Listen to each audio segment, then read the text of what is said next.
তো বন্ধুরা, আজ আমরা কথা বলবো আমাদের গর্ব, আমাদের ভালোবাসার 7 জন মানুষকে নিয়ে, যারা আজ সারা বিশ্বের সামনে আবারও প্রমাণ করে দিল যে সম্মান কোনো ট্রফির চেয়ে অনেক বড়। ঠিকই ধরেছেন, আমি বিটিএস এর কথা বলছি। বিটিএস এবছর গ্র্যামিকে সরাসরি না বলে দিয়েছে। কিন্তু কেন? গ্র্যামির মতো এত বড় প্ল্যাটফর্মকে কেন তারা বয়কট করলো? একজন আর্মি হিসেবে আজ আমি আপনাদের কাছে পুরো বিষয়টি ভেঙে বলবো। নমস্কার বন্ধুরা, আমি সাথী। আজকের ভিডিওতে আপনাদের সকলকে স্বাগত জানাই। তাহলে চলুন ভিডিও শুরু করা যাক। দেখুন, গ্র্যামি এবছর একটা নতুন ক্যাটাগরি এনেছে, বেস্ট এশিয়ান পপ। শুনলে মনে হয় বাহ, এশিয়ানদের জন্য আলাদা সম্মান, কিন্তু সত্যিটা হচ্ছে এটা একটা দেওয়াল। বিটিএস এবছর অসাধারণ সব কাজ করেছে। তারা অনায়াসেই অ্যালবাম অব দ্য ইয়ার বা রেকর্ড অব দ্য ইয়ারের মতো মেইন স্ট্রিম ক্যাটাগরিতে লড়াই করার ক্ষমতা রাখে।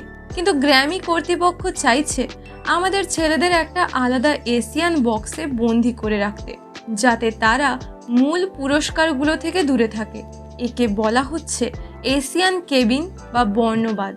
আর এখানেই আমাদের ছেলেরা রুখে দাঁড়িয়েছে। তারা বলেছে সঙ্গীতের কোনো ভাষা হয় না, কোনো রিজিয়ন হয় না।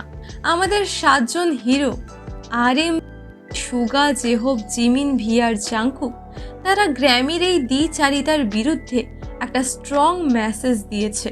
তারা তাদের মিউজিক সাবমিটই করেনি।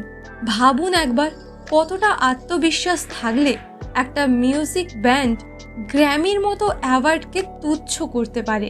তারা জানে তাদের সার্থকতা গ্র্যামির ওই সোনার গ্র্যামোফোনে নেই, বরং তাদের সার্থকতা আমাদের মতো কোটি কোটি আর্মির হৃদয়ে আছে। অনেকেই ভাবে বিটিএস মানেই শুধু নাচ আর গান। তাদের জানাই বিটিএস মানে একটা দেশের ইকোনমি। জানেন তো, দক্ষিণ কোরিয়ার জিডিপিতে প্রতি বছর আমাদের ছেলেরা $4.5 বিলিয়ন বেশি যোগ করে। এমনকি কোরিয়ায় আসা প্রতি 13 জন পর্যটকের মধ্যে একজন আসেন শুধুমাত্র বিটিএস এর টানে, যারা একটা দেশের অর্থনীতি বদলে দিতে পারে, যারা বিলবোর্ডের টপে মাসের পর মাস রাজত্ব করতে পারে। তাদের কি আর গ্র্যামির কোনো ক্যাটাগরিতে আটকে রাখা সম্ভব? অসম্ভব। আর এই সাহসের পেছনের আসল শক্তি কারা? আমরা, অর্থাৎ আর্মিরা। আমাদের এই বিশাল ফ্যামিলিটা কিন্তু শুধু ফ্যান বেস নয়, এটা একটা ইমোশন। মনে আছে 2020 সালের কথা? বিটিএস যখন $1 মিলিয়ন ডোনেট করেছিলেন, আর্মিরাই কিন্তু মাত্র 24 ঘন্টার মধ্যে নিজেদের পকেট থেকে আরও $1 মিলিয়ন তুলে বিশ্বকে দেখিয়ে দিয়েছিল। গ্র্যামি কর্তৃপক্ষ হয়তো আমাদের ছেলেদের অ্যাভয়েড করার চেষ্টা করছে, কিন্তু তারা ভুলে গেছে আর্মিদের পাওয়ারের কাছে কোনো রাজনীতিই টিকবে না। এই প্রতিবাদটা শুধু বিটিএস এর নয়, এটা ভারত বা কোরিয়ার মতো সব এশিয়ান আর্টিস্টদের লড়াই। আমাদের AR রহমান বা পণ্ডিত রবি শঙ্করের মতো লেজেন্ডদেরও কিন্তু একসময় এই পশ্চিমী মিডিয়া সাইডলাইন করার চেষ্টা করেছিল।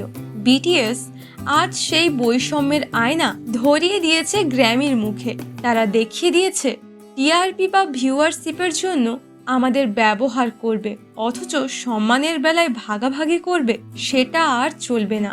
সবশেষে এটাই বলবো, বিটিএস এর গ্র্যামির প্রয়োজন নেই, বরং গ্র্যামির এখন বিটিএস কে দরকার। কারণ ট্রফি দিয়ে বিটিএস এর মাপকাঠি বিচার করা যায় না। তো বন্ধুরা, একজন আর্মি হিসেবে আমাদের ছেলেদের এই ডিসিশন নিয়ে আপনাদের কি মতামত? তারা কি ঠিক করেছে? কমেন্টে জানান। আমাদের আর্মি ফ্যামিলি আজ কি ভাবছে? ভিডিওটি ভালো লাগলে শেয়ার করবেন, যাতে সবাই আমাদের ছেলেদের এই সাহসের গল্প জানতে পারে। আর সাবস্ক্রাইব করতে ভুলবেন না। সবাই ভালো থেকো, সুস্থ থেকো। দেখা হচ্ছে পরের ভিডিওতে।